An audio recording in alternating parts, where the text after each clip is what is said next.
time by. SUV is going to log another lap in the lead. EJ is going to get second back away, and EJ is closing in now on the SUV. The American Auto Daytona Dodge pace car working its way up through the field.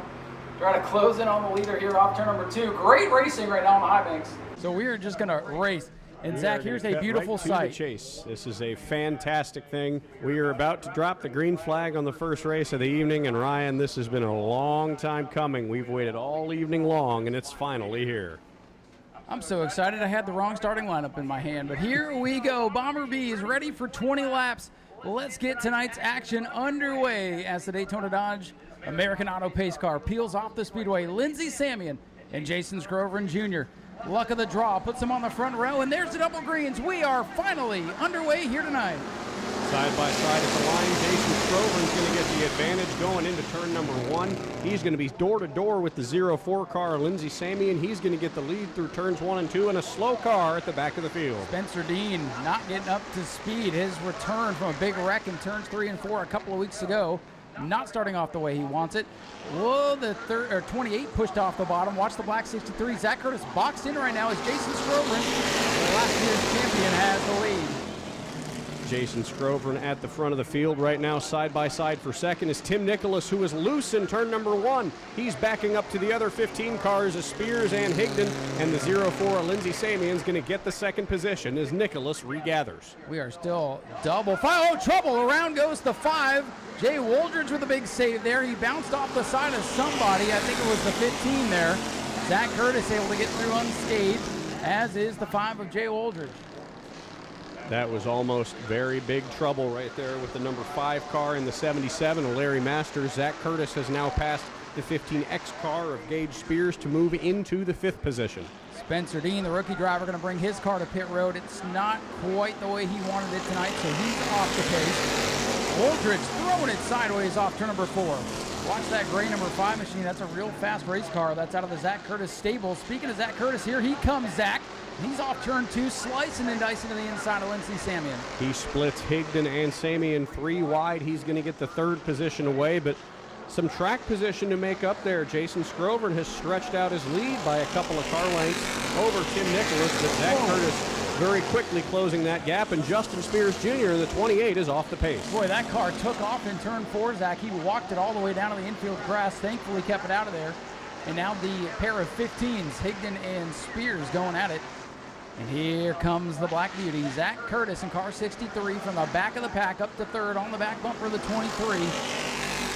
Jason Scroverin still setting the pace up front, but for how long? The 215s of Spears and Higdon doing a little bit of drafting there down the front straightaway as Zach Curtis door-to-door with the 23 of Tim Nicholas down the back straightaway, and he's going to get the 2nd position away as Nicholas goes way high in turn number 3. Zach Curtis is closing in here, the 63 all over the 49, and Zach, we watched Zach Curtis in practice today. That car is screaming going down these straightaways and into those corners, and here he comes. Look at the run off turn 2 for Zach Curtis. He's bumper to bumper with the 49 car of Scroverin as they move into turn number 3. Curtis is going to look high. They're side by side. Scroverin's got the momentum on the bottom.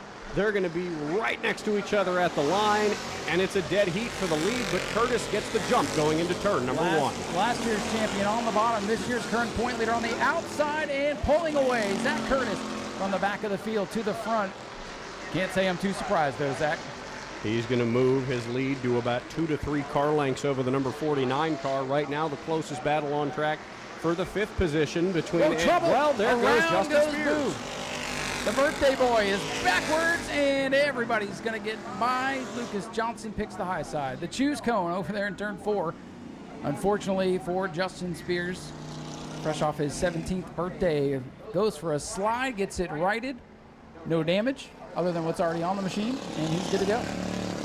That caution coming out just before the halfway point. Ryan and I were both in attendance for that race a couple of weeks ago. It fell on New Smyrna's off weekend. And a great day celebrating our track champions and a great night of racing. Yeah, I'll take a moment since we're talking about it, give a big thank you and shout out to NASCAR. They treated our track and our track champions to a beautiful night at Daytona. Hooked us up with an awesome suite and some awesome food. So we got to go watch that race in style, and man, it was a good one. It was a really good one. So pace car might be a little out of commission from time to time tonight, but these guys know what they're doing. How about Zach Curtis up at the front of the field with Jason Scrover in the 49 to his inside? And Zach, I think we're getting ready to go back to green. I think we are. The field is going to roll itself through turns 3 and 4 as they go back up through the gears to take the green flag from Tyler. Scrover is going to get the jump on the restart. He's going to move into turn 1 and try to get the block on Curtis. Curtis on the high side. That beautiful black machine's got the lead. It's Scroven's car.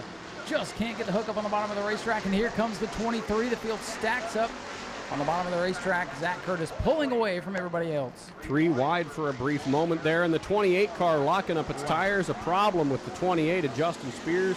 He's going to roll through turns 3 and 4 safely and regain himself. Near disaster once again with the 28 machine. Tim Nicholas in the 23. I've got my eyes on that crown victory as he tries to reel in Jason Scroven for the runner-up spot. Big gaggle of cars off turn number 2.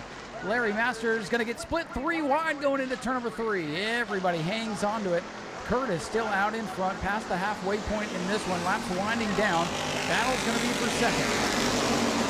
And number 5 car, Ryan, you and I talked about that a little bit. Jay Wooldridge, that is the car that Zach Curtis started the season with. So one of the Zach Curtis built cars having another life here, but Zach Curtis himself running up front of the field. He's screaming down these front straightaways. That car is... Whoa. Tim Nicholas, sorry there, Zach. He's all sideways coming off the corner. We're still 3 wide at the back. I don't know where to look. Jason Scrover was able to get the second position back from that, but 3 wide at the back, and the 15 car nearly spun out off the front of the 26. The 26 car of, that's Lucas Johnson, I believe, yeah. All over the 15X of Gage Spears. Jason Scrover, last year's champion, having a good run in second as Tim Nicholas begins to fight the handle with that machine in turns 3 and 4. And just as we talked about Lucas Johnson, that beautiful Monte Carlo is off the pace. There he is, the 26 car Lucas Johnson moving down to pit road. As the field strung out a little bit, single file all the way back, with the exception of Lindsey Samian, who is side by side with Justin Higdon for the 4th position. And here comes the 15's other teammate, Gage Spears, trying to make a run on Jay Wooldridge for 6th. Side by side. Oh, trouble again. It's Justin Spears Jr. on the inside of the racetrack. Keep it going, Justin. He's got it. We stay green.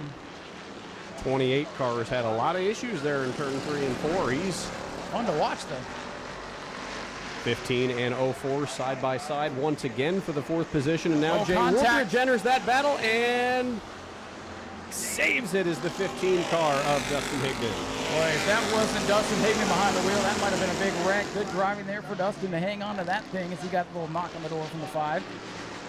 Good to see Jay Wooldridge back out in the mix with the Bomber Bees, former EMOD Rookie of the Year a couple of years ago. Zach Curtis dominating right now. Laps are winding down. Just a couple to go, a handful to go, I should say. And not much change amongst the top 5 right now. Good run for Lindsey Samian in the 04, hanging on to that 4th spot. And battle now at the back of the field between Larry Masters and Gage Spears. They've been side by side the last couple of laps. Zach Curtis, on the other hand, a full straightaway ahead of the 2nd place car, Jason Scroven. But here comes the 23, Tim Nicholas. He's making a challenge for 2nd. Pro late models to your cars, please. Pro late models to your cars as the Bomber Bees are trying to wreck everywhere. Pro late model drivers to your cars, please.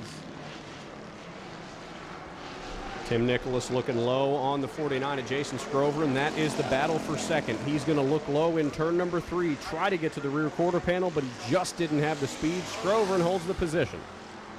Jason Scrover, last year's champion, having his best run of the season. Took a week off a couple of weeks ago. It's his first race of the year. Still 2nd in points to Zach Curtis.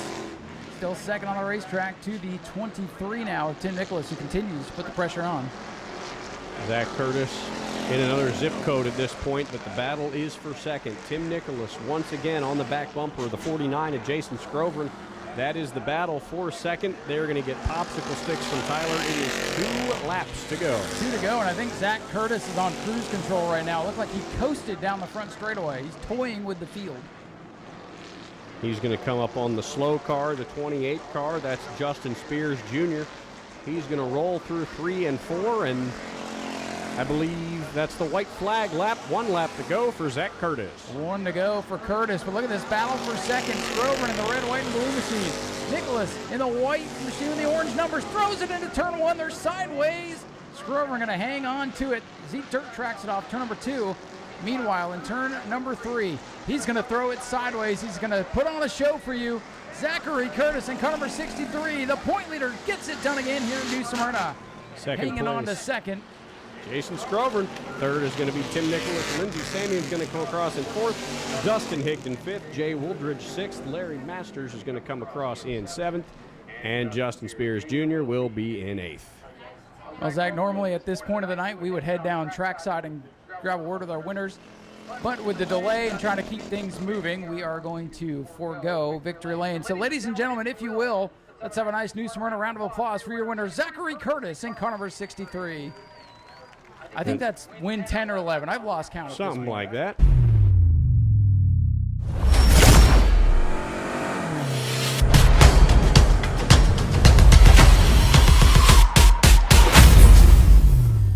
Crystal Hunt, the general manager at Advanced Auto Parts in New Smyrna Beach for the command of fire engines. Crystal? On behalf of the Advanced Auto Parts and the New Smyrna Beach community, drivers, start your engines!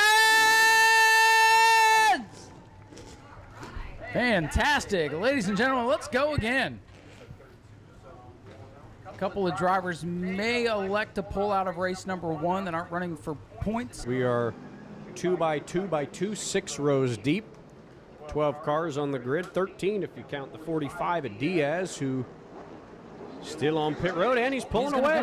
We're going to have a 13-car field. Can he make it back by the time the green flag drops? The pace car is about to pull to pit road. Here they come. Point leader Jason Vale will lead us to the green. They hit the loud pedal and we're underway. Ahead of Jackson Denton early. He's going to get the lead rolling into turns 1 and 2. He's put a gap now on Denton, a stack up in the middle of the field, almost 3 wide for the 5th position. White 21 car stacking up the inside lane. Brad May is stuck in the box right now. He's got nowhere to go. It's Jason Vale who will lap 1. Whoa, Lucas Higdon throwing the block here on the 9 of Brad May, who, hops through the apron, little contact, and Brad May says, I got to go.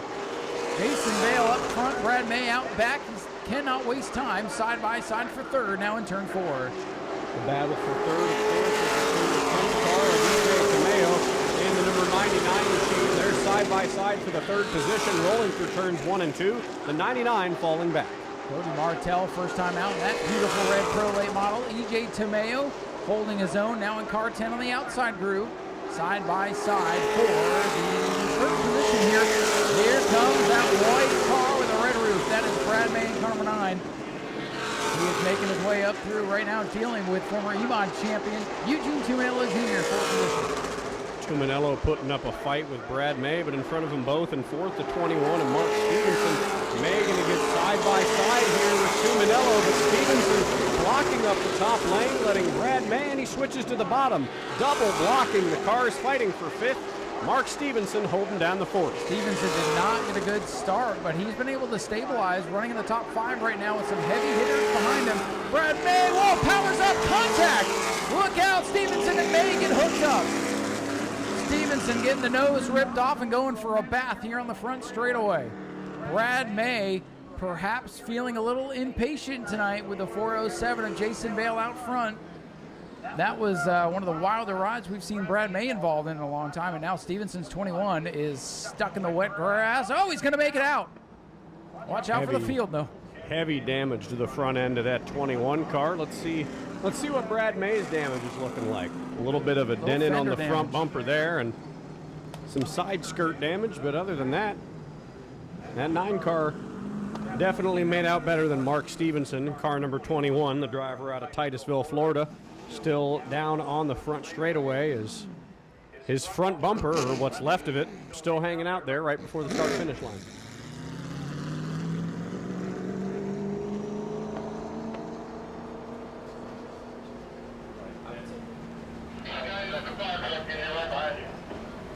It's going to clear up the front straightaway here, get that nose piece taken off the racetrack.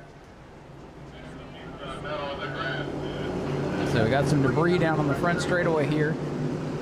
This is not what Jason Vale wanted to see. No, not at all. He had already taken off. He had put several car lengths there between himself and Jackson Denton in the 124 car.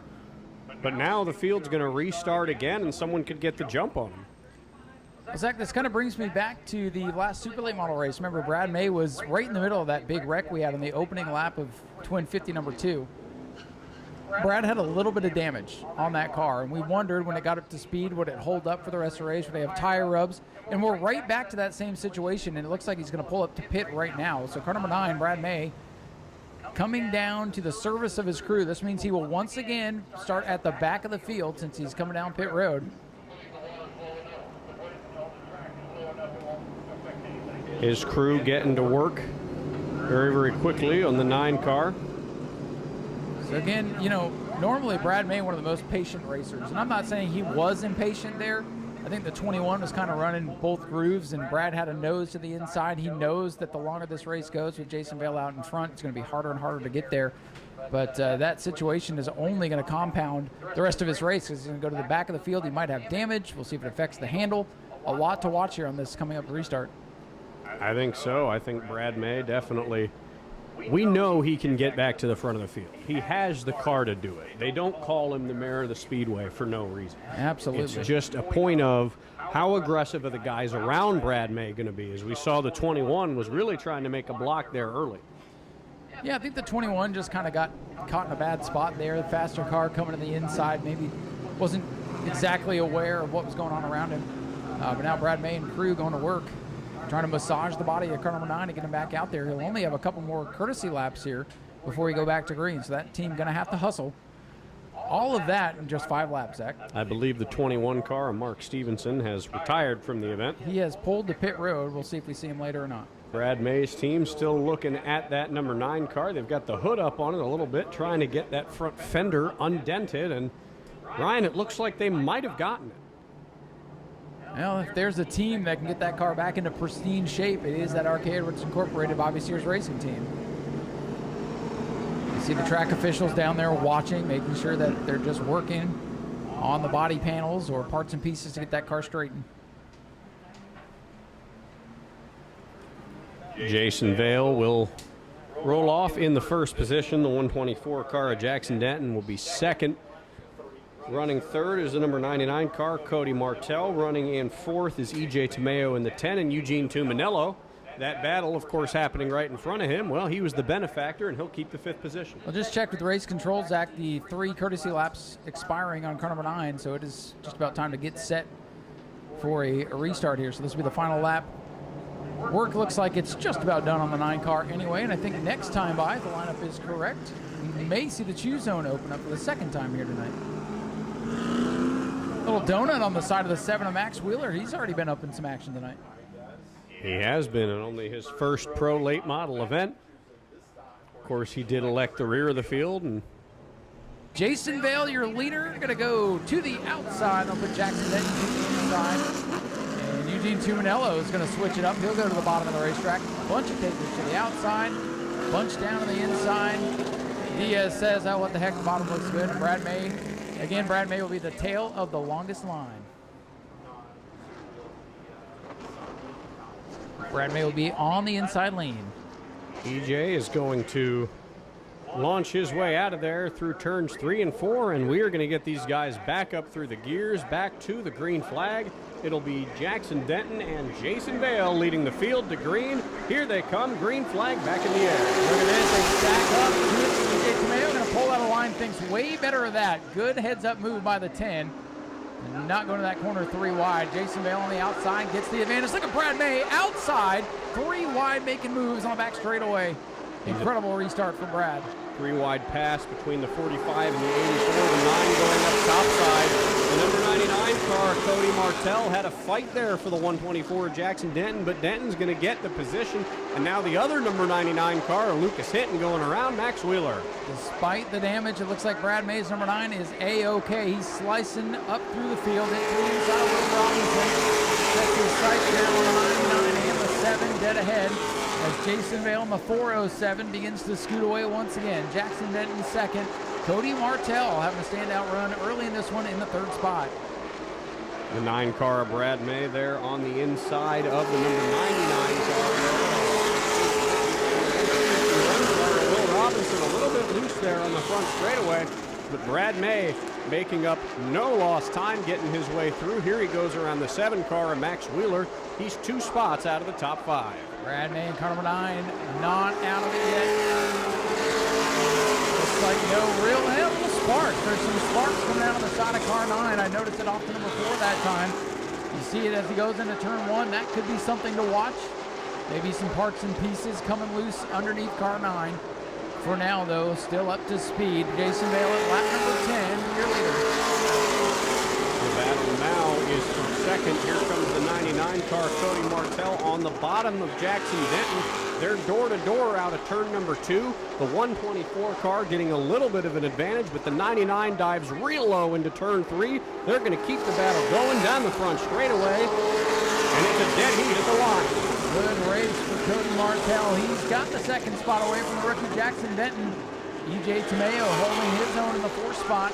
And here he comes like a great white shark. That white number 9, Brad May. On the back bumper, Eugene Tuminello is number 35. Eugene Tuminello shutting the door on Brad May there. Tuminello is going to keep the position in the 35 car, holding strong in 6th. Here comes the number 9 car again on the back of the 35. He's going to look low in turn 3, but Tuminello again shutting the door. Jason Vale way out in front. Cody Martell in second, and Brad May wants a spot. May will look to the inside of the blue 35 car. Eugene Tuminello Jr. going to try to fight with him here. Side-by-side battle for the 6th position down on the back straightaway. Jason Vale checked out in the lead a little bit, about 15 to 20 car lengths between himself and the 2nd position, the 99 of Cody Martell. Brad May has gotten around Eugene Tuminello, and now the closest battle on track is between the 51 of Will Robinson and the other 99 car of Lucas Henry. Boy, they might have bounced off one another there in turn number 2. Robinson got down on the apron, car washed up the racetrack. Perhaps a little contact there, but no harm, no foul. We stay green. Getting into a rhythm here with Jason Vale way out ahead of Cody Martell. Boy, and props to that 99 car. First time out here with that ride. And looking solid. Brad May picking up another spot under Chad Rutherford. He has made the move on the bottom, and Brad May is now back in the top 5. He has made the pass on the 5 car of Chad Rutherford, the driver from Hollywood, Florida. Brad May now closing in on another one of our South Florida friends, EJ Tomeo, the Miami driver, holding down the 4th position. But now they're both closing in on the 124 car at Jackson Denton. He holds 3rd. Denton, a product of the new Smyrna quarter midget track, has made the jump up to late models, and he has wasted no time at all getting acclimated to the car. But our leader, Jason Vale, has now closed in on his first lapped car, the 84 of Steve Redditt. Redditt, the 2nd place point man, going to go a lap down here to the point leader. And Jason Vale is in his own zip code tonight. My goodness. Brad May, speaking of zip code, he's trying to take a spot away from the 10. And he's holding it as they move down from 3 to 10, a little bit loose. EJ Tomeo. Brad May is going to get the 3rd position away, or the 4th position, excuse me, as he now hunts down the 124 car at Jackson Denton. Jackson Denton having a good run. That team struggled out here a couple of weeks ago, having his best run of the season. He's under attack now from Brad May for the 3rd position. But kudos to that team. They're looking real strong tonight. Brad May. I don't see those sparks anymore, Zach, so I think that might have been low air pressure. Seems like car 9, A-OK once again. It does, as he's now door-to-door with the 124 car at Jackson Denton. They roll into turn number 3. May gets the spot. He clears the 124. Brad May has entered the top 3 as the 9 sets his sights on the 99. And this, I believe, what we're seeing now, Jason Vale out by a straightaway on the rest of the pack. This is what Brad May was worried about. This is why he was so aggressive early in the race. Brad May is going to get around the lapped car, the 84 of Steve Redditt. The rest of the field has to navigate around him. The top 3 now in clean air. Jason Vale about half a track length-ish back to the next slow car. The 45 is Xavier Diaz of Miramar, Florida. As the 9 car closing in on the 99, Cody Martell, making up about a car length a lap. This gaggle of cars from 4th to about 8th or 9th is where my attention is right now. That's the eye of the storm, if you will. I think we might get a battle for 2nd before this one is all said and done, but your leader, Jason Vale, at the line right now, does not want to see a yellow flag. second place at the line now. Cody Martell, 5.4 seconds back off the race lead. Here comes the 10 car of E.J. Tomeo closing in on the back of the 124. Jackson Denton could start a little bit of a battle here for fourth, as in the mix comes Chad Rutherford in the 5. Stacking up here at the back half of the top 5, you got cars starting to maybe engage in yet another battle for position. Brad May, another couple car lengths off that gap to second place. Down throughout the field. Watching now off turn 4, Cody Martell in second, Brad May in third. With 24 laps to go. This one just halfway through. A lot of racing to be had, and Jason Bale's closing in on the Xavier Diaz machine. Diaz a lap down. Diaz will pull down on the inside. Slow groove here at New Smyrna is on the bottom. Jason Bale able to get around the 45 car. He's now closing in on putting Steve Redditt a second lap down. That's the next slow car. Second and third strung out a little bit. The battle between fourth, fifth, and sixth, however, continues to stack up. Those cars not leaving each other alone anytime soon.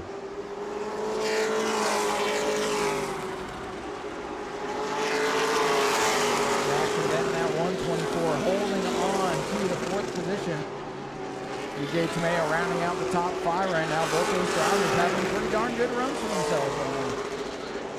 And Jason Vale goes around Steve Redditt, putting him a second lap down now as he sets his sights on Lucas Hitton's number 99.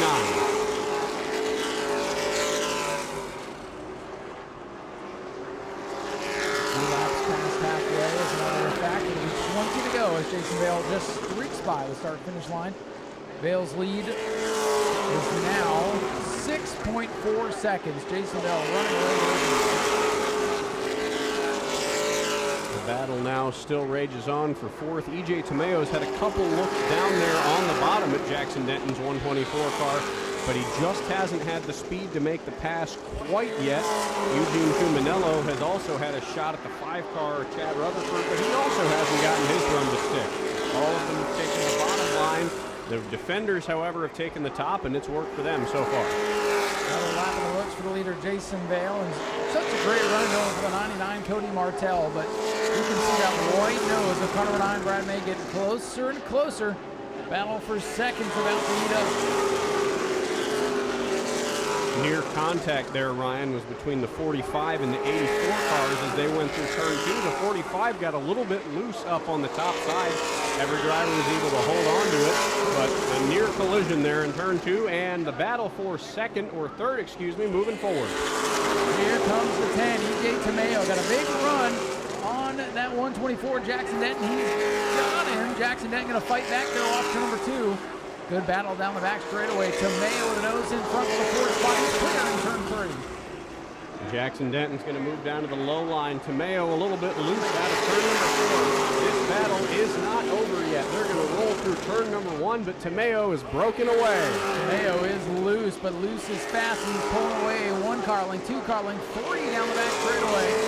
E.J. Tomeo up into 4th, having a great return to the New Smyrna Speedway. And in the meantime, while we've been watching all that, Brad May has seemingly nearly caught the 99 car of Cody Martell. They were only 2 car lengths apart on the front straightaway the last lap, with that slow car there, the 45, holding up Martell on the 99. There's 14 laps to go, and Jason Vale saying, please no caution, please no caution. If he gets a caution, it's going to be a heck of a shootout to the finish with the fast cars that have made their way through that traffic. Brad May to the outside of Xavier Diaz's machine. May into 3rd, Martell flying down into the 2nd spot. Battle for position. Here's Eugene Cuminello to the inside of Chad Rutherford's number 5, going to complete the pass. Rutherford, a top 3 finisher a couple of weeks ago, duking it out with Cuminello and pulled the crossover. Couldn't get it. Cuminello keeps that position in the beautiful blue number 35 machine. He's going to hold on to his spot in the top 5. The rule right now is the 99 and the 9. The other 99 car, Lucas Hinton, the next closest slow car. I would not be shocked if Brad May tries to use that as an opportunity to get around Martell's 99 car and get the 2nd position away. 11 laps to go. The lead for Jason Vale, an astonishing 6.7 seconds right now absolute dominant performance. And you see Vail closing in on the end of the lead lap cars, and there's a bunch of them in his windshield. And those guys are not going to let Jason Vail go around him easily. They're going to try to keep themselves on the lead lap and fight for that position. But that is going to be the benefactor for Martell and May, the 99 and the 9, moving in closer and closer to each other as Jason Vail gets closer and closer to the lap traffic. I think at this point, Jason Vail's smart to just kind of save his tires right now. Doesn't have anything to gain way out front like this. Doesn't need to get up there and battle with the lap traffic. We sometimes see that with the quarter midget races. They get into traffic and can ruin your own race. So Vail, I think, is going to hang out right there. They're not going to catch him if the race runs green. 51 of Will Robinson there had a little bit of a bumper tap to the 7 of Max Wheeler. Seemed like just one of those racing deals, but the two of them made a little bit of contact as Brad May now 1 car length separating himself and the 99 of Cody Martell. Oh, Max Wheeler got loose, and here comes the 51. Whoa, they touched. Wheeler and Robinson, 2 rookies making their first start. They touched down the main straightaway right in the windshield of the leader, Jason Vail. That got pretty hairy for a moment. By the way, just 7 laps to go for the 407. Jason Vail pulling into Max Wheeler's tire tracks. He's getting up to the front bumper. Wheeler doing a little bit of blocking there on the leader. Yeah, I think Wheeler was just trying to find a place to get out of the way there. And Vail will fly around the 7. Good run for Max Wheeler in race 1. Brad May and Cody Martell still second and third as they're rolling around the backstretch with 5 laps to go for Jason Vail in car number 407. He is now behind Will Robinson's number 51. Cody Martell going to try to hold on for 5 more laps. He's got the defending champion Brad May right behind him. I'll scratch that. Jason Vail is the defending champion. Just so used to Brad May winning everything. Vail, our current point leader, going to add to that total if he can hang on now for 4 more laps. Side by side there, briefly between 51 of Will Robinson and the 84 of Steve Redditt. He's 3 laps down. As the second and third place car seemingly chilled out here a little bit. Cody Martell and whoa, Max Wheeler's 7 car very, very loose on the front straightaway, but he saved it. Everybody's handling, going away. The tires are hot. Everybody's slip sliding through turn number 4 right now. Chad Rutherford going to go a lap down. Boy, he washed up the track, almost caught the leader there. Vail this time by. Popsicle stick, 2 laps to go. 2 laps to go for the driver of the number 407 car. Jason Vail, the point leader, going to extend his lead even more if he can hold on for a lap and a half. Here come the second and third place cars around Steve Redditt's number 84.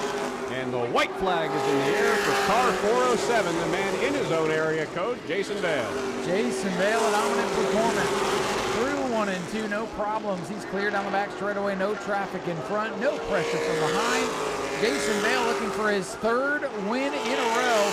Going to beat a banner field of cars here tonight. Jason Vail, the point leader, wins Twin 50 number 1. Cody Martell, in his first time out, comes home with a astonishing 2nd place finish. Brad May in 3rd. And then we go back to car number 10 for EJ Tomeo from down south. EJ will bring it off the corner. He'll be 4th. 5th at the line. Brad Race will be Jackson Denton over Eugene Tuminello Jr. Jason Vail, another trademark performance for him and the 407 team. He got it done. There he is, fans. Let's give a round of applause to our winner, car number 407, Jason Vail. What a dominating performance. Sportsman drivers, you guys need to be locked and loaded. Again, folks, we are going to roll right on to the next race. We are planning to do Victory Lane at the end of the night. Once the final Pro Late Model race is complete, we'll bring everybody that wants to come up for pictures.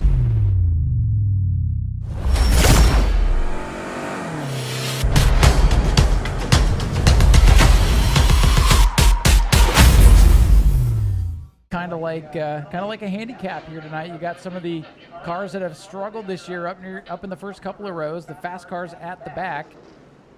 Something doesn't look right about the outside lane, but we are set and ready to go. We can take it. We can take positions in post if they're going to force our hand. I guess so. So I suppose the 44 and the 51 will be up there on that outside lane. Yeah, the scorers will take care of all that. Well, let's go racing.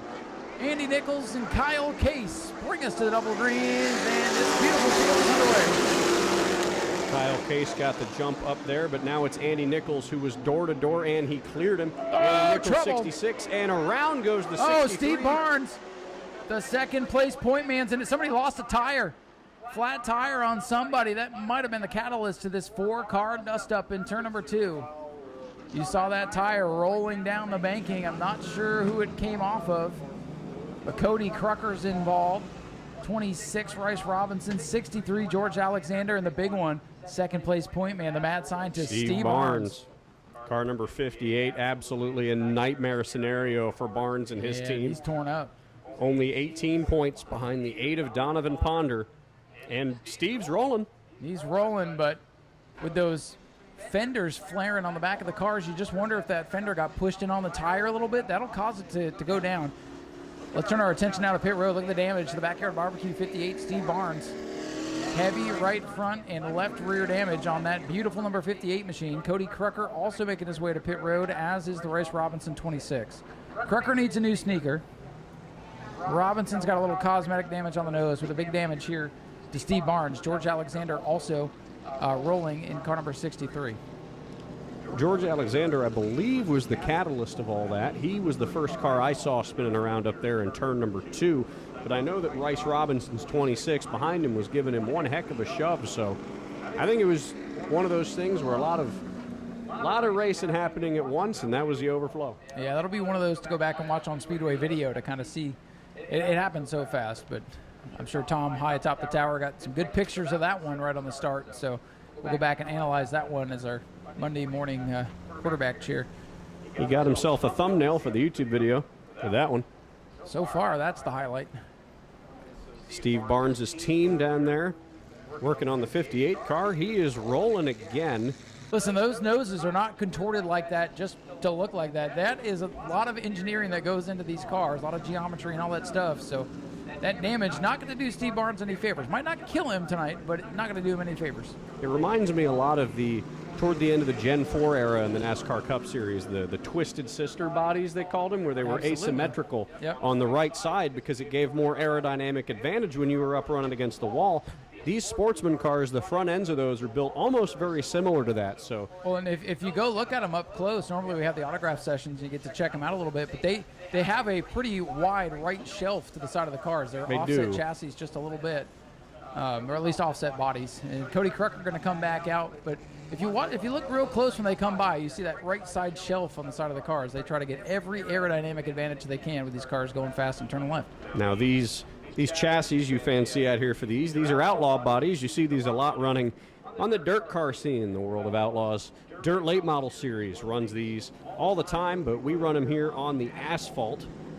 And that is another reason why we've got that shelf, is they're built asymmetrically. They're built to drift around the corners on dirt tracks. So when we put them on high-speed asphalt short tracks, they race a little bit differently. A lot of people call these limited late model style cars. We've called them the Sportsman forever. But they're basically limited late models.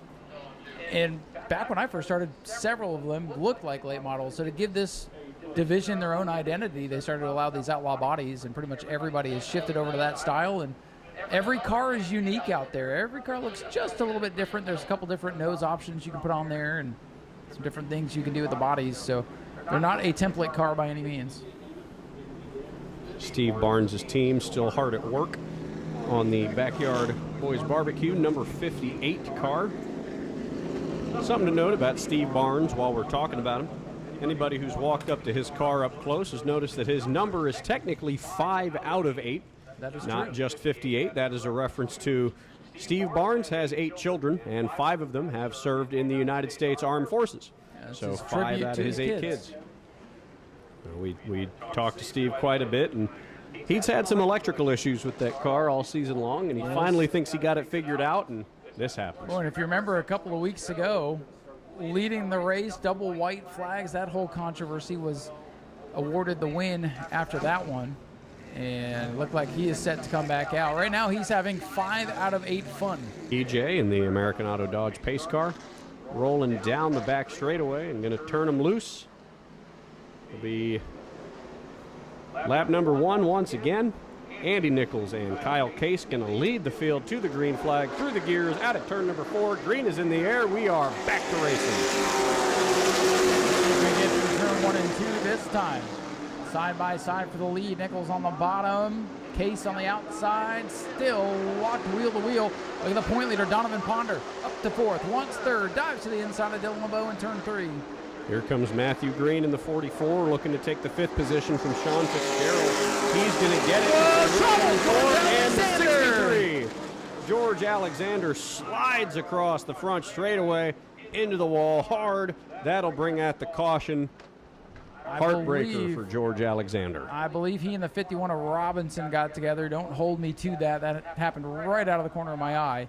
And Alexander went sliding through the grass and skidding across victory lane hard into the inside wall for that beautiful patriotic number 63. Boy, George's season, man, it's been up and down and up and down. A former champion of the division, the 63 car, hard into the front stretch wall.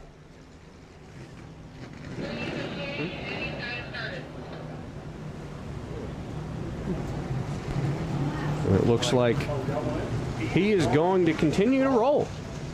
Well, that's impressive. George Alexander driving away under his own power. I believe his crew came and looked at it and said, "I think you can drive it back to us, George." I mean, that was a hard hit, though. I don't think that one's going to do too well for the rest of the night. But George able to turn in the gap on the back straightaway. Watch out for the golf cart. A shower of sparks down there driving from the front end of that 63 car. And Zach, you may have caught a glimpse of it down on the front straight. Do you know who his crew member is? Do you know who that gentleman was that was just down there on pit road? I think a lot of the fans down here might know the name if we tell them. He's a Daytona 500 winner and all-time NASCAR legend. Maybe, hang on. Let's see if anybody knows who that is. The hint is former Daytona 500 winner. If you come to the tower here while we get everything cleaned up, tell me who you think that gentleman was. We'll give you a free ticket. He is a NASCAR legend, part of one of NASCAR's probably most famous families. Quick red flag here, but we're going to go back to yellow. Victory lane's looking a little bit dirty.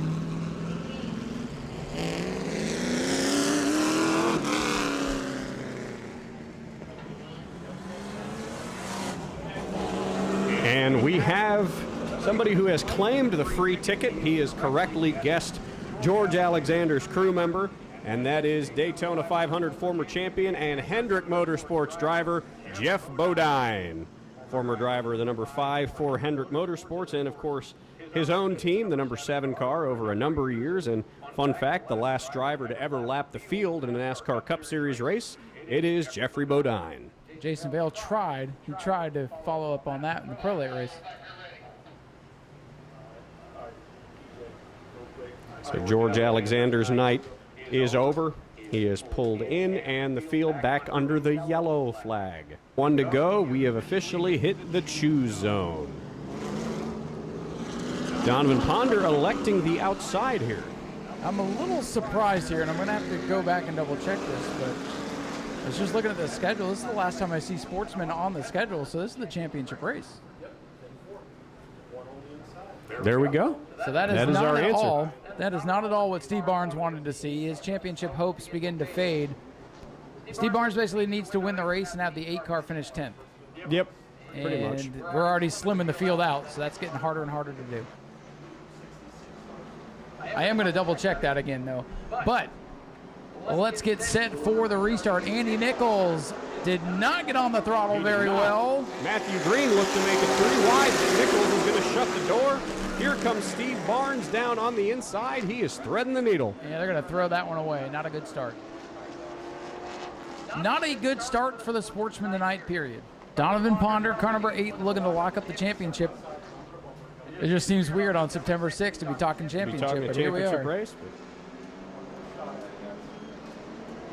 EJ's going to pull down. Take number 2, the green flag back in the air. Andy Nichols got the jump. Rolling through turns 1 and 2, side by side for the lead. Here comes Matthew Green on the bottom. He's got a run on the 88 at Dylan LeBeau, but LeBeau is pulled away. He's looking to make it a 3-man battle for the lead and 3 wide in the middle of the field. Nichols in the 66 going to power off the corner. He's back out in front. Steve Barnes, you can tell, fighting the handlings. That air is able to get under that right front. Whoa, Robinson gets into the back of him. They keep it running, but now you got to worry about the tires. Absolute nightmare of a day for Steve Barnes so far as Donovan Ponder. He's in the top 5. He just made the pass on the 88 of Dylan LeBeau. And how about the 27 of Cody Crucker after having that tire go down? He's been holding his own up at the front half of the field. He is holding his own right now in the 6th spot, but look now, the orange and white 44. Matthew Green has worked his way into the runner-up spot. Andy Nichols does not want to see that car in his mirror, I can promise you that. Whoa, Steve Barnes sideways, hangs onto it. He was able to keep it steady in front of the 51 of Will Robinson. As they roll through 1 and 2, Robinson is going to make a move on the bottom as Donovan Ponder now again side by side with the 88 of Dylan LeBeau for the 4th position. Down the front straightaway, Ponder at the advantage of the position, but they're still door to door. Side by side for the 4th spot, side by side further back. Robinson to the inside of Barnes. Those cars slip sliding around. Top 6 now get single file. The best battle is for 7th. Robinson on the bottom of Steve Barnes. Another lap to look for Andy Nichols. A lot of contact throughout the field right now. Donovan Ponder has got that 4th position away, but the battle now, the 27 of Cody Crucker has gotten around Dylan LeBeau as well. He's entered the top 5. Matthew Green making a dive bomb move on Andy Nichols for the lead. Nichols got big loose, and that's going to give the advantage down to Matthew Green. Green will lead this lap. Matthew Green down in front of Andy Nichols, but he hasn't let him out of his sights yet. They're going to roll down the back straightaway. Green's going to close the door. A car length separates the top 2 positions. Steve Barnes has a problem. He's dropping back in the field. I think that left rear tire might be going down after that contact with Will Robinson. Steve Barnes, a nightmare of a finale tonight. That car torn up on all corners now as he brings the 58 to pit road. See if we can get a look at the tires as he comes by. But I think it's the left side that we're worried about. Can't see that from here. 44 and Matthew Green has now put a healthy gap between himself and Andy Nichols at 66 as Steve Barnes has made it now into his garage area. Disappointing for the championship hopeful tonight. Donovan Ponder now with the championship all but locked up, hanging out in the 4th position. With Matthew Green out in front, going to be tough to beat car 44 at this point. Still a long way to go. Anything can happen. 15 laps to go, as a matter of fact. Donovan Ponder closing the gap between himself and Kyle Case's 61 car.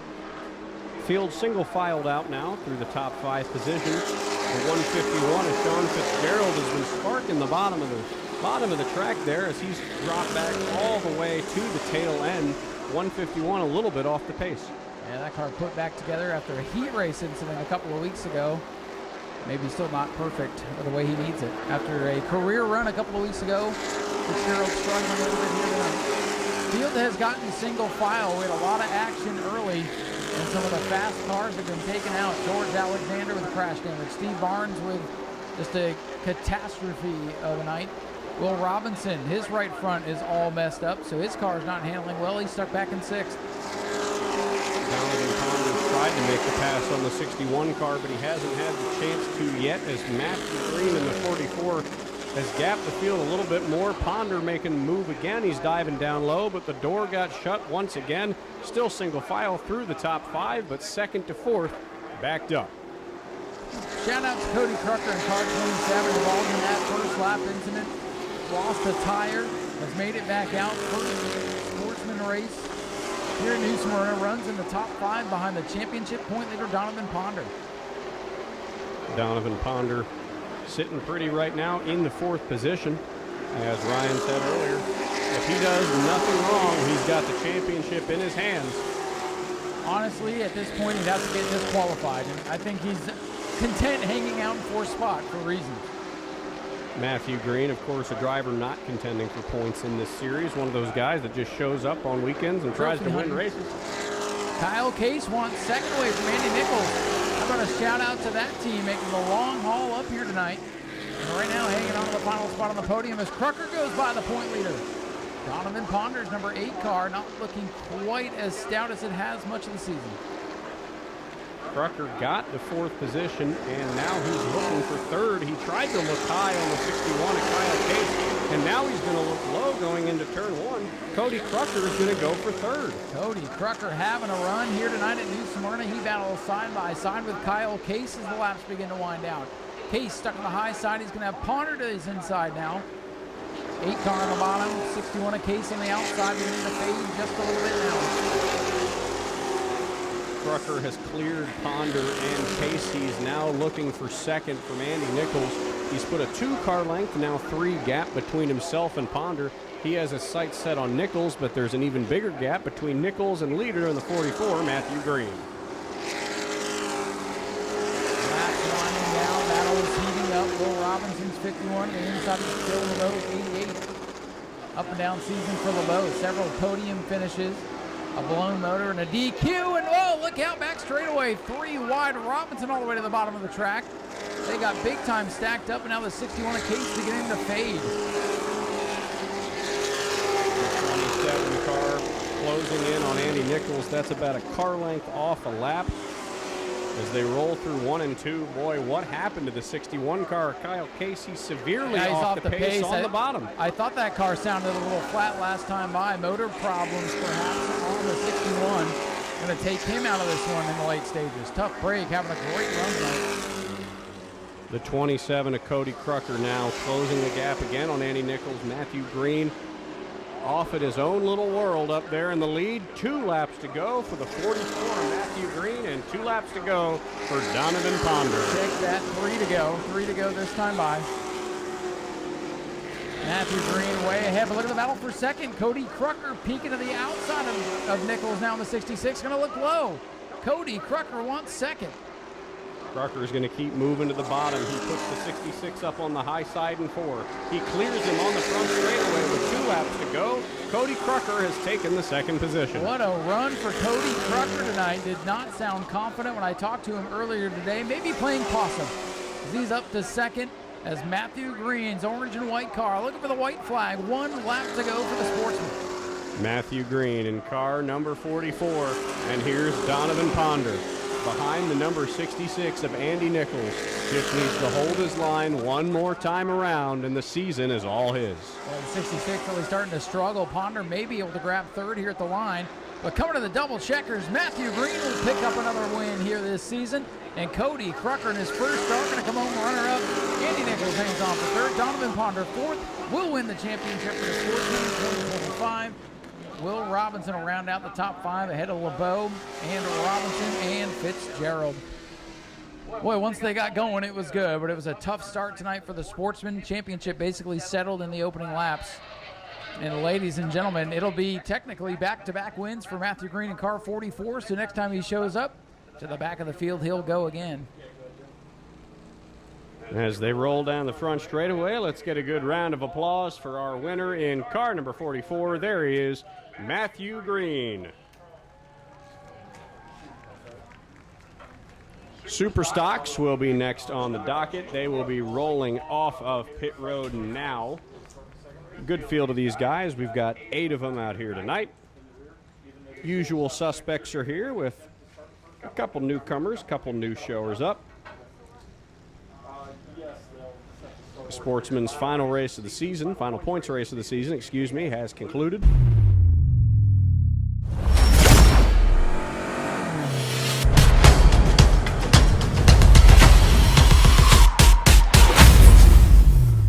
One to go signal that time by. The lights are down on the pace car. A field of 8 Super Stocks about to make it to the green. 7 Monte Carlos, 1 lone Camaro, and whatever Justin Spears is driving. Whatever that car used to be. I think it was a Monte Carlo at one point. Now it's a Franken Chevy. EJ is going to roll him through 3 and 4. He's going to pull down on pit road. Race fans, we are green in the Super Stocks. After a couple of weeks off, they are back at it. They're pushing and jumping already as they go down into turn 1. The Mallet, Chase Simons in that 66 car. He's going to be the leader off turn number 2. Rest of the field stacked up behind him, 2 by 2. George Spears on the inside getting the push from the 16 car. Rich Klauser, they're going to roll down through turns 3 and 4. Spears gets the push. He's in second, a little bit loose out of the corner. Chase Simons with a couple car lengths between himself and everybody else. Boy, there's not a bad car in the field here tonight. Just a bunch of bad fast ones. Chase Simons got the fastest one early. 3 wide back of the field. Look at Blake Klauser, the former champ, looking low. Klauser in the number 5 car ducks down and sparks out of the back of the 5. He's going to make it past the 1848, looking to the back of Bernesti, trying to get that 5th position away. Whoa, contact between the, oh, hang on, Justin. Justin Spears around in turn number 2. Max Wheeler goes up top to avoid, and that will bring out the caution. Boy, that was threading the needle in slow motion there for Max Wheeler, but he was able to get by. Contact there between the 5 of Klauser and the 4818 of Spears. Right here down the main straightaway as they were set to get in position for turn 1. That ain't the first time those two have made contact this year, at least those 2 cars. It was pretty similar the last time it happened too, if my memory serves me correct, which the older I get, the worse it gets. So Max Wheeler to pit road in the 98. Max Wheeler, another one of those cars that sort of evokes Sterling Marlin's old Coors Light cars. And we're doing burnouts already. Doing a burnout here on lap number 2. Hitting the wall, whoa! Climbing the wall. Some problems early with the 1848. Super stocks are always wild. I hope Tom was still rolling on that. I don't think he's happy. I don't think so either. Yes, he is going up to Blake Klauser. Up to the 5. Ask him, hey, where are you going? Are you going to Waffle House tonight? Can I join you? Where's the nearest boxing ring? We might have to get it down here. Some words exchanged there. Do not think he's very, very happy there with Blake Klauser. Nah, he's fine. This is super stock racing. That's all fine. Just asking which row he's going to take on the choose. Oh, he's tailgating him now. Oh, yeah. Push drafting at 20 mile an hour. Daytona's the other way, boys. Max Wheeler on in the garage area now for the 98 car. Tough break there for Max. Avoided the contact, but now something to miss on that sharp number 98 car. Remember, he's got another race to go. If he's out early in this one, can turn his focus to that Pro Late model for Twin 50 number 2 that's coming up here in just a little while if we can get the super stocks to behave. Big if. This time, 18, no choose, cost for caution. Here we come to the choose cone. Chase Simons is going to elect the bottom. George Spears up top. Rich Klauser the bottom. Bobby Holly the top. And the field falls in line behind. Looks like Max Wheeler is going to be done for the day. Tough break there for Max. He's pulled up and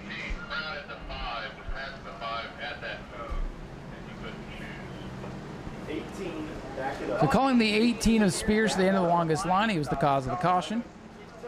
And if the 18 does not get his spot, then race control will have to... Oh, now Blake Klauser is going to block him in. Look at that. a rivalry brewing here between the 5 and the 18, or reignited. Let's go back racing. Green flag back in the air. Huge jump there. Big orange on the outside of the Mallet, Chase Simons. And now Spears the nose out in front. Oh, look at the 5 and 18. We're not done yet. They're side by side down the back straightaway. Blake Klauser trying to keep his distance, I think, from Justin Spears. Look, I'll tell you, there's a guy I don't want to mess with, and that's Justin Spears. Battle now side by side at the line between Simons and Spears. All eyes are on those two right now. And they know it, too. Boy, those two messing with each other. Look, they're losing touch with the field as Simons throws it into turn 3 sideways for the lead. Chase Simons going to get the lead. He blocks the car. He loops back up, and Justin Spears in the wall in the 1848 car. Kudos to Spears. He could have easily come down and took the 5 with him, called it a racing deal, but instead gathered that car back up, bounced it off the wall, and now in trouble. As we're side by side for second, two veterans, Spears and Clouser, get together. Boy, the Spears and the Clousers can't stay away from one another. Rich Clouser made the pass there for second, shut the door on George Spears. He's now making a move for first as Justin Spears has pulled onto pit road. He's going to make that left turn into the garage area. Yeah, and he's not happy. He's not happy at all. So this race may be over at the checkered flag, but it may be just beginning with extracurriculars after that. Spears and Hawley side by side. Here comes Pernesti in the 15. He's big sideways going into one. Pernesti saves it. He's going to keep the fifth position, trying to get fourth away from Bobby Hawley. He's looking up on the outside, and Hawley's going to keep the position. Pernesti, falls back into fifth. A great save there from the 15. Two-car breakaway at the front of the super stock field. 66, the Mallet, Chase Simons, he's got the lead. Now the 16 of Rich Clouser putting the pressure on that big black boat of a machine. Car number 16, Clouser, hounding the rookie in car 66. Clouser not able to get it done, but he's closing in each and every lap, getting closer and closer to 66. Bobby Hawley now looks to make a pass on George Spears for the third position, and Tyler Pernesti again super loose into turn number one. Yeah, that car not handling right for Pernesti. Things settle down for now, but action still brewing for that third spot. Spears, the 23, has it. Hawley in the 56 wants it. Spears all the way to the wall. Hawley will pull up his door now going into the first corner. Two-car breakaway still up front here, Zach, but then they're side by side, 2 rows deep behind them. And Pernesti loose again there in turn number one. Blake Clouser in car number 5 has made it back up to the rest of the pack. He's going to make a pass on Pernesti for the fifth position. He's got it. Now he's attacking Spears for fourth. With Justin Spears off the track, it looks like Blake Clouser's come back alive.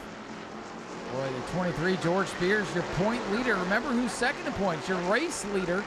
So as they run right now, Chase Simon's going to pick up some points. The championship battle in the Superstock's going to come down to the wire as George Spears battling an ill-handling race car. I wonder if he's got a tire going soft, because that car is just breaking loose now. For the lead, off 2. Here comes Rich Clouser coming to the quarter panel of Chase Simons. He's at the quarter panel, the door, now the front fender. They're side by side, door to door through 3 and 4. Here comes Clouser.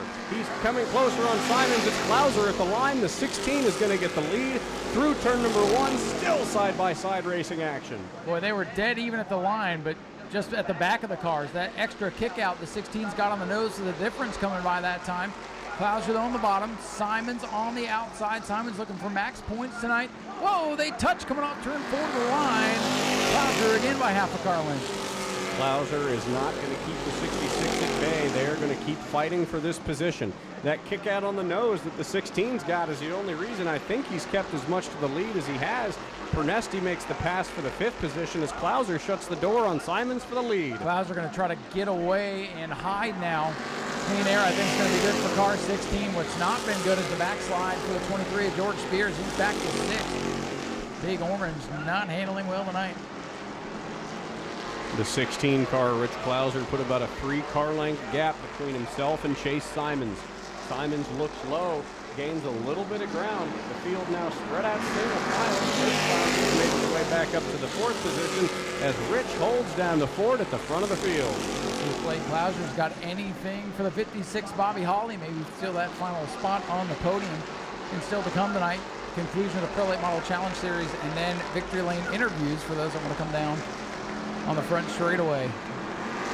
Clouser continues to lead, laps slowly clicking away now in our Super Stock main event. It is just 9 laps to go as things begin to thin out at the front of the pack. And George Spears in the 23, boy, he's had a really, really big problem. Every time I've seen him come out of the corners, he's been loose. The current point leader, he's all the way dropped to the back. Probably the worst handling I've ever seen that car, as his rival in points, the second place points man Chase Simons, still continues to fight for the lead. Spears does nothing but fall further and further back. Right now, that is an 8-point separation. It was 18 coming in, so as they run, 10 points of difference between Simons and Spears, with still a couple of Super Stock races left to go. It is going to come down to the wire, and boy, the 23 is a handful right now. Right side tires look good as he comes by, but gotta wonder if something I think we would have known by now if he did have a tire going flat, it might be going soft, but something mechanically might be going wrong as well as that car continues to drop in.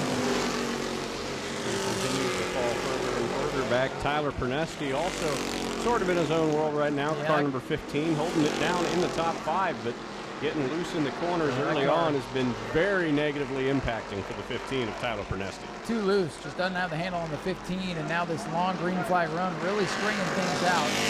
I don't think Simons can get back up to Clouser. However, I'm watching the other Clouser, Blake Clouser, start to reel in Bobby Holly's 56 for third. Looking like black race cars, so they run 1, 2, 3, 4. There's a whole lot of them out there as Blake Clouser closing in on the 56 of Bobby Holly. Bobby Holly, as you said, he's got a roof panel or a fender panel at the front of that car. He's got two 56s on the side. The 56-56 hangs on the 30. Goes right up there with the 1848. Perfect for this division. Here comes Chase Simons. Closed a little bit, maybe knocked a couple car lengths off the gap between himself and Rich Clouser, but Rich Clouser just way too fast in that number 16 car. No doubt about that. I don't think they're going to catch him. Just 3 laps remain here for the Super Stocks. Make it 2.5 as we go on the back. Rich Clouser in the 16. Chase Simons looking for a good points day. The rookie is points racing now. And now 2 to go for Clouser. Clouser holding it down at the front of the field. I don't think Simons is going to make it up to him without a caution. Pernesti holding it down in the 5th position. George Spears all the way back in 6th. But the closest battle on track is for 3rd. Blake Clouser still reeling in the 56 of Bobby Holly. It's going to be 1 to go for Rich Clouser. Half mile away from yet another victory for the elder statesman, Rich Clouser. Clouser, the veterans, run it. Won in all kinds of cars. Almost picked up a Bomber B win earlier this year. He and Zach Curtis went at it. Rich Clouser, the old veteran, driving the David Gould number 16 machine. He'll come off turn number 4. Rich Clouser is going to take the win. Second will go to Chase Simons, and Bobby Holly will hang on to 3rd over Blake Clouser. Tyler Pernesti throws it sideways to the checkers, and George Spears with a disappointing run. What a tough day for the Spears clan tonight, as George will round turn 4 in the 6th spot and lose a handful of points to his championship rival, Chase Simons. That is a really, really rough day for the 23 team. It's absolutely not what they wanted to see. As he comes across the front straightaway, ladies and gentlemen, let's give it up for your Super Stock winner in car number 16, Rich Clouser, bringing it home. Very, very good points day for the rookie Chase Simons. A rookie could win the Super Stock Championship, Ryan. That's not completely off the table.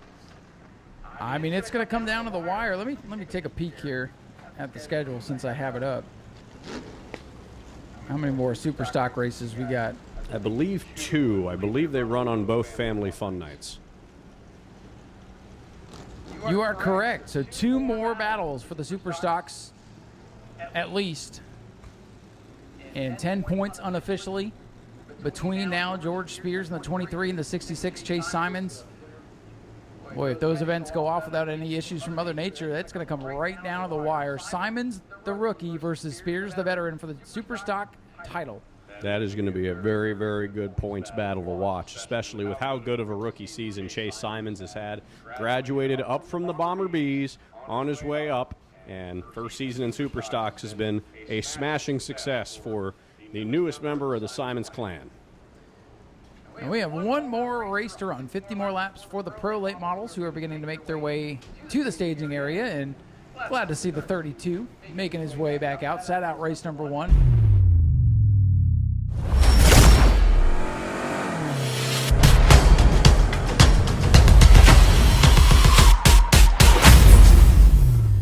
Open secret, they're the 2 fastest cars here today, so Yeah, Brad and with Chad Rutherford, sorry to step on you there, but with Chad Rutherford dropping to the back, that moves Brad May to the outside of row 2 instead of outside of row 3, so it could be advantage 9 here. But let's see, keep your eye on the 9, the 407, 99, all very fast in that first race earlier today. here we go. EJ is going to duck down for one final time tonight. The green flags are in the air, and Will Robinson leads the field to the green flag. Here they go into turn number 1. Look at Brad May on the high side. He wants second. He's got a nose out for second. He wants to lead on the back straightaways. It's tight off the corner. Brad May side by side with Robinson gets a launch through turn number 3, but Will Robinson still putting up a fight on the inside line with help from the 124, but Brad May running away with the lead. He steals it from the 51, and Jason Vale up high on the 124. Just noticing Cody Martell stuck way in the middle of the field. Not sure what happened there. The 99 did not get a good launch. And the battles for second between rookie Jackson Denton and rookie Will Robinson. And now it's Jason Vale who's stuck in the box. Jason Vale boxed in behind the 51 and the 124, and that's let Eugene Tuminello in the 35 maybe take a look at the 407. He's up to the back bumper. The 99 of Cody Martell making some moves through the middle of the field. The 124 of Jackson Denton not letting Jason Vale by easily. A lot of battling for position further back in the field. EJ Tomeo in the 10. That car looks very twitchy right now as he's dropping backwards. Vale's up to third. Looking for a way around Will Robinson, and this looks just like race 1. However, it's Brad May getting the big jump early. Jason Vale side by side with Will Robinson. He has yet to make it around that 51 car, but he gets it here through turn number 1. Jason Vale's made it up to the second position. The field is strung out now. Brad May has run away. And you see the sparks flying on these cars as they enter the corner. That's low air pressure. That will go away as the tire pressure is built up. Some contact further back in the field between Steven Reddit and the Xavier Diaz number 45. They're still side by side going into the first turn. And now the fast 2, Brad May on the 9, Jason Vale on the 407, scooting away from the rest of the field. Shout out to Eugene Tuminello Jr.'s 35. That car firewall deep to the outside wall with 2 races to go. Put back together as Tim Laurent shuts down in car 32. Here's the 99 of Cody Martell. Finally made it through that gaggle of cars in the center. He's made it up to the 6th position. Now moving low on Tuminello, trying to take 5th away. A little bit of a bump there to the quarter panel of 35. Tuminello holds the position. They're charging forward to the black cars of the Denton and Robinson. Jason Vale finally clear from that traffic. He'll try to close in now on the Brad May number 9 machine. Here comes Tuminello, trying to block the run of Martell. They move for 4. Martell's on the bottom. He's side by side with the 35 of Tuminello as they roll into 1. The battle is on for 5th place. Martell a nose ahead coming down the backstretch. Jackson Denton with a good launch off turn number 2. He wants third away from the real Robinson in the 51. Rowdy Robinson on the outside. Jackson Denton on the bottom. They nearly touched him. And here comes Martell. That red number 99 very fast here tonight. Now he's the one boxed in. Eugene Tuminello in the back corner of all that. He gets back around Martell. These 4 cars were the raciest in the first race, and they're the raciest here again. It's a the great battle. now on to third. Jackson Denton once again looking low on Will Robinson. Robinson over to Chad Pierce Motorsports Stables. And look at Tuminello. One of those Doug Elliott prepared number 35 machines to the outside. They touch. Contact between 2 rookies in turns 3 and 4. They come together and get down the main straightaway. Both able to make it out unscathed. Tuminello's going to get the position away from Jackson Denton. He's made it up to the 4th position now. Denton falls back in line. Here comes Martell in the 99 looking to take that position away from Denton and move into the 5th spot. What a run for Eugene Tuminello Jr. That blue 35 heading towards the front. That kid can wheel anything. Cody Martell side by side with Jackson Denton. That is the battle. That is for the 5th position. Martell moves back a little bit. How about Max Wheeler now making a statement? He's up to 7th in this race. I think he used the first race almost sort of as a testing and tuning session, and now he's ready to go. He's looking comfortable behind the wheel of car number 7, doing a great job. As that battle continues to rage in front of him. Brad May, the 9-year leader. Jason Vale, the winner of race 1 in 2nd. Side by side, still off 4. That's Martell on the bottom of Jackson Denton, 124. Look at the launch on the high side for the 124. I think Martell is faster in the straightaways, but nobody's launching out of the corner as good as Jackson Denton is. He's yet to close the door, though. Martell's going to go back to the bottom, and Brad May only about a straightaway away from catching up to his first group of lap traffic. Yeah, that traffic could allow Jason Vale to close the gap a little bit. Vale looks to be just a little bit quicker right now, but track position has been important. We saw Brad May get to the lead early. He does not look back. Still a big battle of cars off turn number 4. Jackson Denton been able to hold off Martell. Jackson Denton got very loose there on the exit of turn number 4. He still holds off Martell, but here comes Martell to the rear quarter panel as they head into turn number 3. He's going to take a dive down low, but watch Jackson Denton get this launch out of turn number 4. Nobody is getting that good of a launch out of the corner as he is. Contact at the back right there, and they're side by side again. Martell gets loose on the bottom, checking lap times this time by. And Brad May, fastest car in the field out ahead. Vale might need a yellow to get back in this one, and I think we might get one here eventually the way these guys are racing. Brad May putting Steve Reddit a lap down. That is the first slow car who's made it around. Next up is the 45-car Miramar's Xavier Diaz. As this 4-car group in the middle not leaving each other alone, here comes the 99 taking another stab at Jackson Denton. Old Rowdy Robinson, Will Robinson hanging on to that 3rd spot. 2 yellow for Jackson Denton. And you got to wonder if now the 99 of Martell has burnt the good off those Hoosier tires. The 99 no longer being able to make it in Jackson Denton's tire tracks. He's going to look back to the bottom. But as we said, Jackson Denton is faster out of turns 2 and 4 than anybody else on the track right now. And the way they've set that 124 up, I don't think the 99's going to get around him just yet, as Jason Vale has now made it around Steve Reddit. Eugene Tunello with a handful off turn 4 that time. He loses touch with the Robinson 51. That is 3rd, 4th, 5th, and 6th all together now down the backstretch. Will Robinson at the front of that group with Tuminello, Denton, and the 99 car of Cody Martell at the back tail of that car. In 7th, in 8th is the number 5 car. That is Chad Rutherford. Running 9th is Chad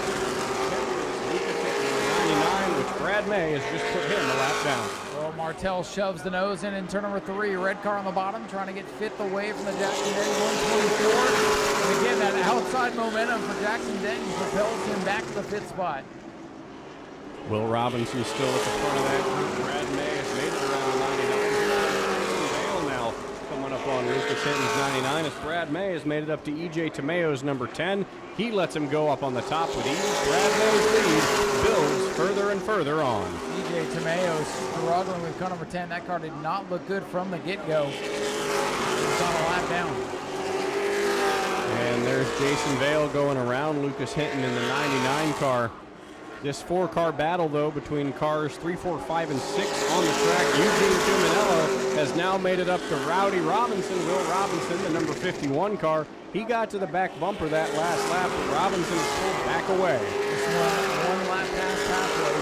24 laps to go for Brad May. Still watching Jackson Denton, Cody Martell, and that group off turn number 4. That has been the best battle on the racetrack. And Zach, you can see it again. The handling starting to go away on some of these cars as they dance around the speedway.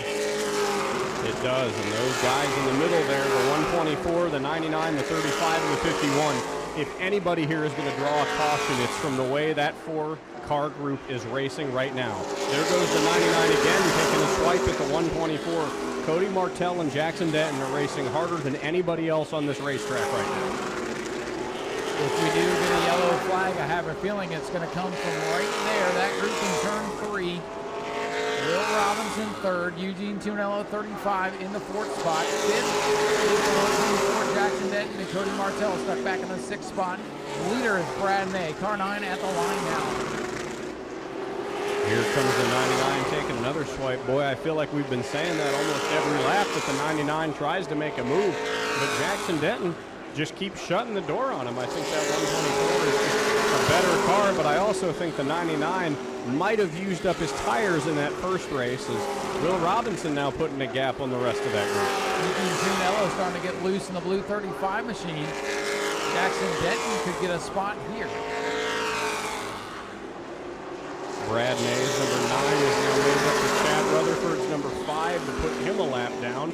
Jason Vale, however, is now directly behind Brad May. There is no slow cars in between the two of them, so if somebody holds up Brad Mayer when they eventually catch up to that 4-car cluster, Jason Vale could have time to strike. Probably hoping for a yellow flag. Just doesn't want to have it happen in his lap right now. The 9 in the 407 have the rest of the field by half a straightaway right now. Brad May dominating as he always does. Here comes the 99 again, looking low on the 124. He got up to the side, the quarter panel. Cody Martell on Jackson Denton. They're doing it again, rolling through turn number 2. This is the closest we've seen that battle get. And the 99, Martell almost had that position for a split second. Martell sends it down into turn number 3. Can he clear him? Yes. Martell up to the 5th spot. Finally gets that pass on Jackson Denton. That took about 25 laps to happen. Jackson Denton falling back a little bit now. Max Wheeler may be entering this conversation. But speaking of Max Wheeler, he's got a mirror full of Brad May, who's quickly closing in on him as he enters turn number 3. Martell finally clear the 124. Now pulling up on the back bumper of Eugene Tunello's machine. Tunello opens the door. Here comes Martell. Boy, that 99 car got shuffled on the start, but he's got a good piece tonight. He would love a yellow flag, I believe.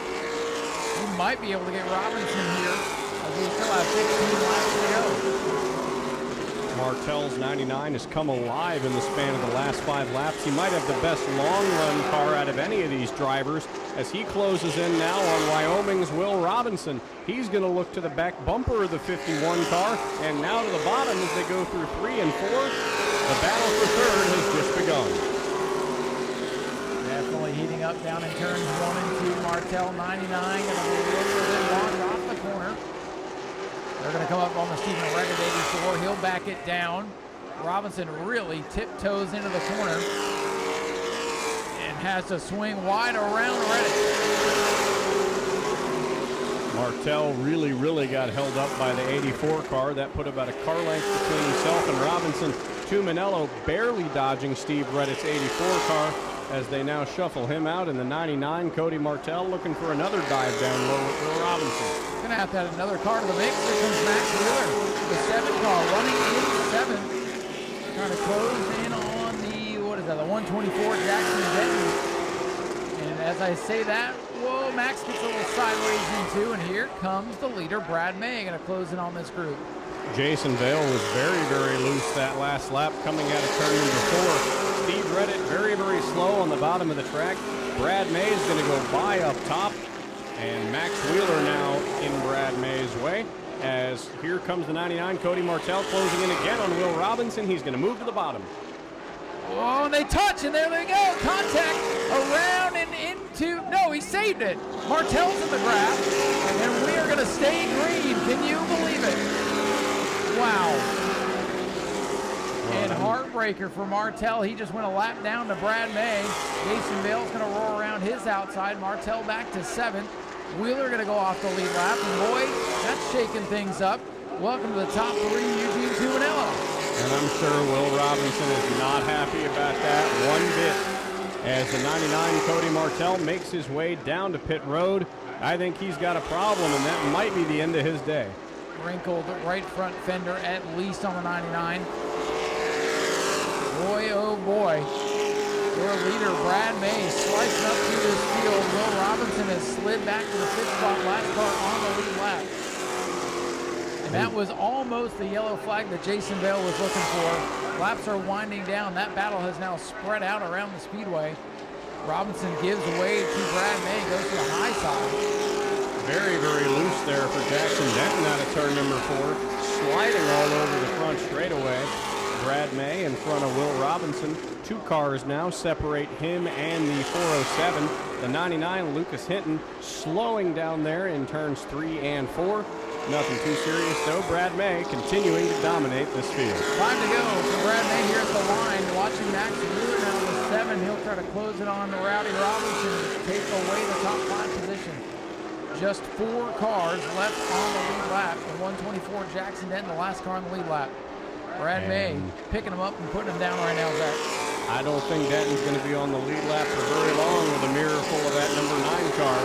Brad May back on the back bumper of the 124, but I think Denton might try to block it and keep his position on the lead lap.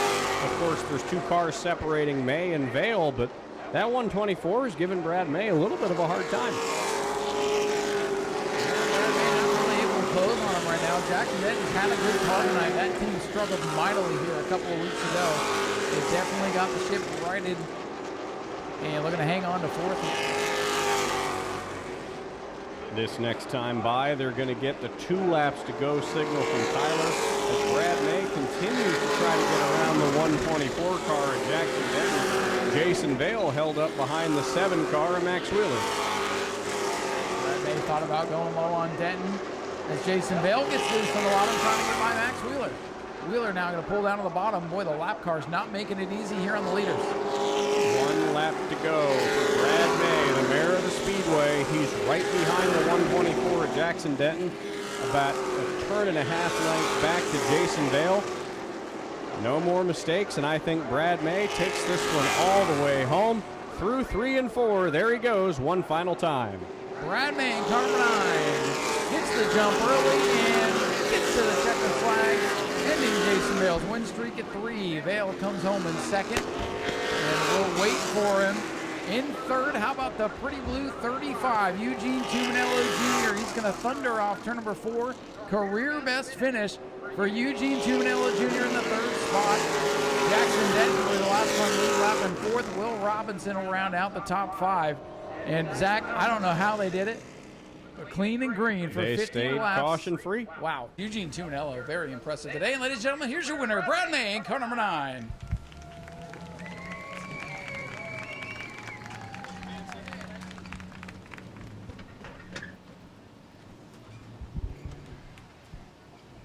Well, race number 1 got kind of wild for you. Got some marks on the car. You give Bobby something to do this week. But nonetheless, race number 2, you were playing around. You got as fast as you could and drove away from everybody. You've got to definitely do that on a night like this. I know Jason's so fast. I felt like he got out in the lead last race, was able to take care of his stuff. I knew I had to run as fast as I could, get away from him, and I felt like we were pretty equal. If we would have had a caution, it would have been a good battle because I know he definitely always has something saved up when you go for short spurts. So we had a lot of fun. We were able to fix the car up after the first race. Definitely got it better, a little more back to normal, but had some fun. Well, that's the best part, and I don't know if you know or not, but they wrecked over here in turn number 4. They just kept going, so I know that was the caution you did not want to see, but things just worked out in your favor tonight. Yeah, my wife said car spinning, but green, green, green, go. And that was all you wanted to hear because they were not going to catch you. What was it like going through all that traffic today? It's fun. It's nice having a lot of cars. I was really excited to see so many cars show up, cars from out of town. We hope they come back for some more racing. I love racing with more cars, so anytime we can get at least 15 cars, that makes for a lot better race. I think that's going to make the both the Pro Late and Super Late model race at Governor's Cup a lot of fun here this year. That's going to be an amazing weekend. That'll be the biggest race this year by far. We'll definitely get the car count, quality cars, and a lot of them. Brad, do you have anybody you want to thank? R.K. Edwards, Bobby Sears, Danny Sears, my wife spotting, my son giving us some help. Everybody that pitches in, a lot of hard work goes into these cars. Just got to get them ready for Governor's Cup. Brad, congratulations. Another big win for Brad May in car number 9. And we'll toss it over here to Zach, who's going to go and talk to our 3rd place finisher, Mr. Eugene Tuminello. Eugene Tuminello Jr., car number 35. First time I've talked to you after a late model race. I usually talk to you after the E-mods. Last time I saw you in a late model, you were in the turn 1 wall. Today you're coming home in 3rd. What were your thoughts when you saw that? You were in that gaggle of cars racing all day long. How was it to get through there, and did you find yourself, getting used to the car in the first race and better in the second?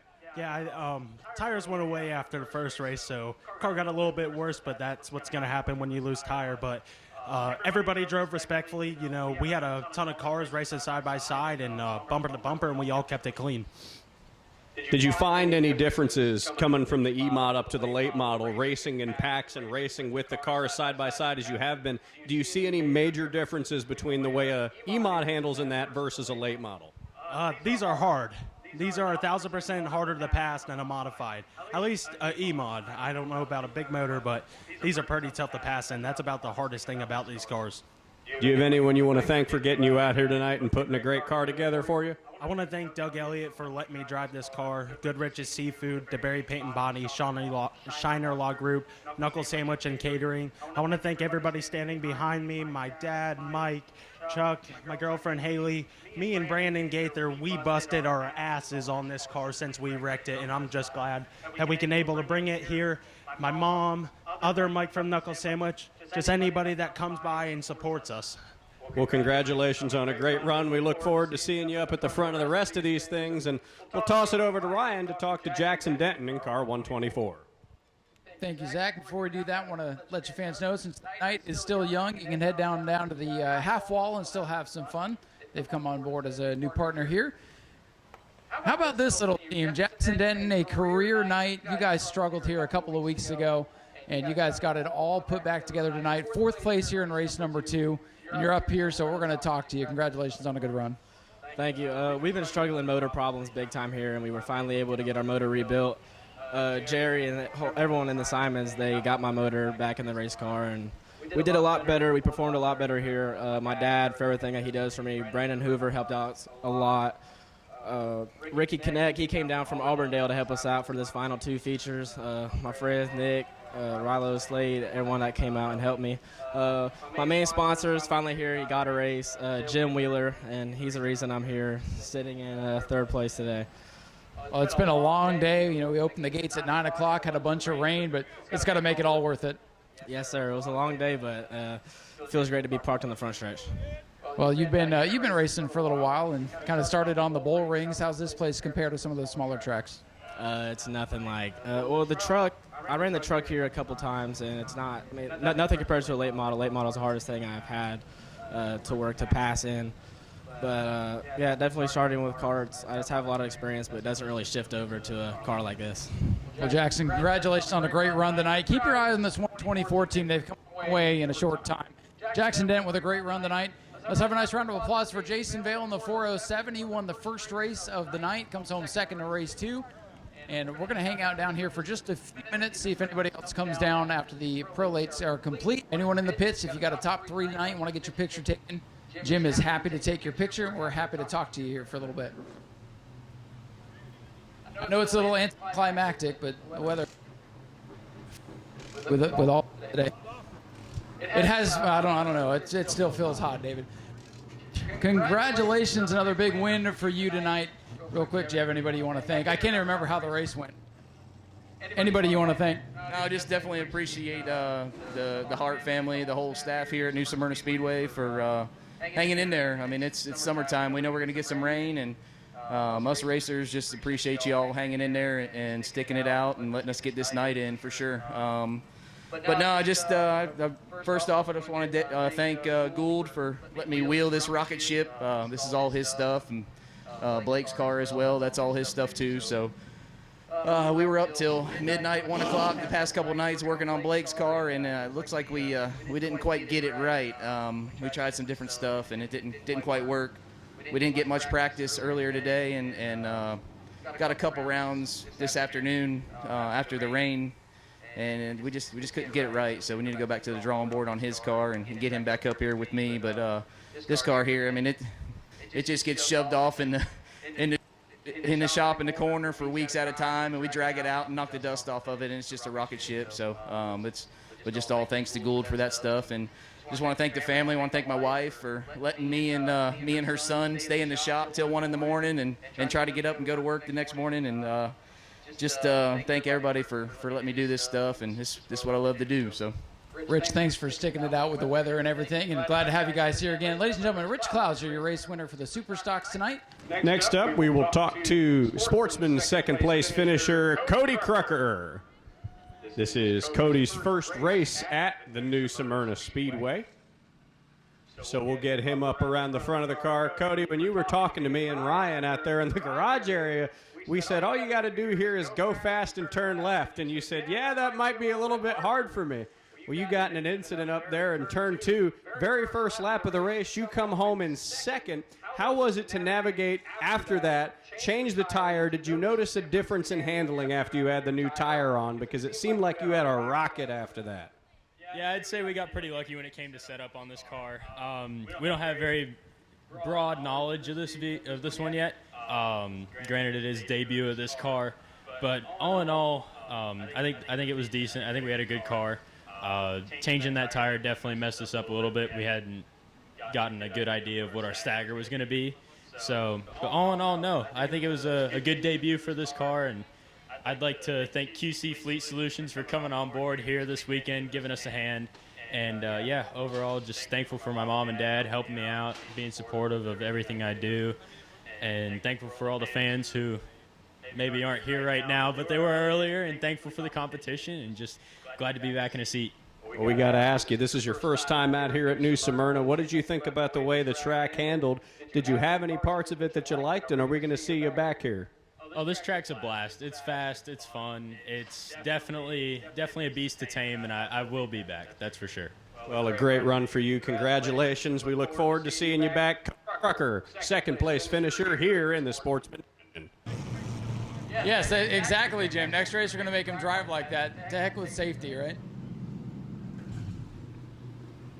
All right, we'll get Zach over here to the front of the car. This is one of the nicer-looking ones that he's driven this year. At least the decals look good.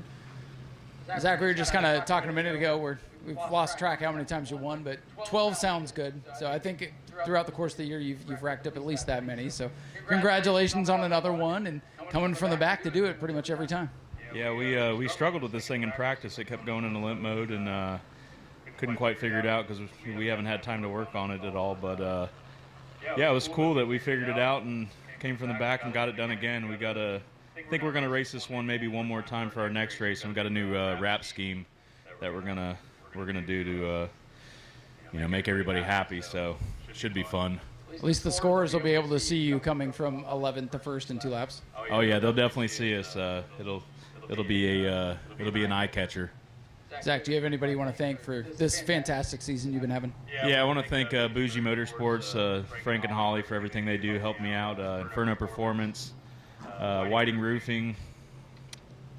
You got to get them on the car, man. It's a lot easier to read that way. Well, I sell them too. Exactly. You go through them so fast. Yeah, but my beautiful fiance, my father-in-law, my dad, my grandpa, my mother-in-law, everybody else that comes and helps me out. But yeah, I appreciate everybody that makes it happen.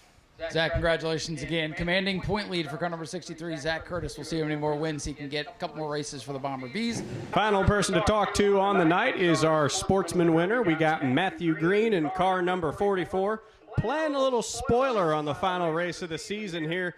Matthew, you started middle of the pack, made it all the way up to the front. How was it skating through that group of cars and those restarts? You just had a rocket ship on those restarts. What was it with the car setup that made you that good on restarts, and do you think maybe next year you'll pick up a few more wins in this thing?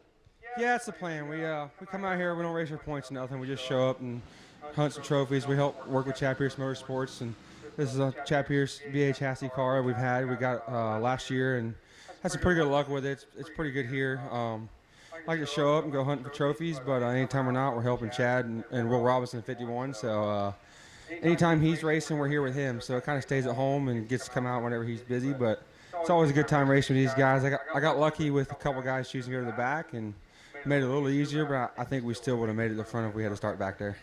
Is there anyone else you want to thank for getting you out here tonight, helping you with this car? Yeah, I thank my mom, my dad, my girlfriend. Worked till 6 o'clock, drove all. Thankful for the rain, held us a little bit so she could make it. But Bruns General Contractor's been with me since I started racing, and Alan Bruns in the 4B Modified. Chad Pierce Motorsports. If you need anything, Sportsman, late model, that's where to go. We're right downtown Orlando. Bring a car. You want to learn how to drive? We're there.